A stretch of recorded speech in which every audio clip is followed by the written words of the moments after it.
Small but sure steps into precision agriculture are cutting fertiliser costs for Dalwallinu farmer Steve Carter through more targeted application of inputs.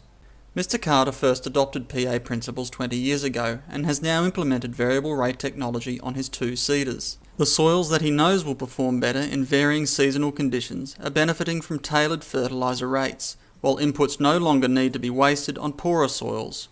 Well, the main things we notice is that when in the dry years, our medium country, of which we have about a third, still performs reasonably well, but the red heavy country and the acid wodule, it doesn't have the capacity to hold the moisture, and that country suffers a fair bit. If we get a bit of summer rain and we have some moisture in the profile or a nice early break or anything like that, we'll keep our fertiliser rates up.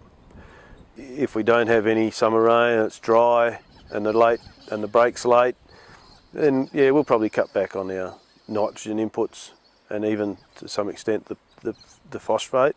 The Grains Research and Development Corporation has supported a number of variable rate technology trials throughout Western Australia and encourages its adoption to assist in managing hostile soils.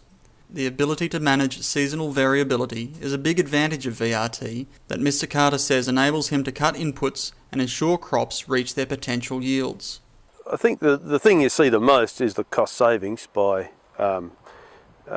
spraying. You know that you spray for a certain area of a paddock and that's what you do. Seeding, you know that if you buy a certain amount of fertiliser, that's going to do the job, that's going to go the distance. I'm sure there's some benefits in yield, but we probably haven't seen enough of it yet. It's all going to be fairly minor, a fairly small percentage, so we haven't actually tested that yet. The next step will be to incorporate soil and yield maps with his VRT equipment, so that input rates can be varied automatically in line with the soil types. My next step, hopefully, is to go to do some prescription maps. That'll take the guesswork out of altering the rates, and hopefully it'll take out any irregularities of switches not being switched on and off and so forth. If it's all hopefully done automatically, that'll take that guesswork out of it.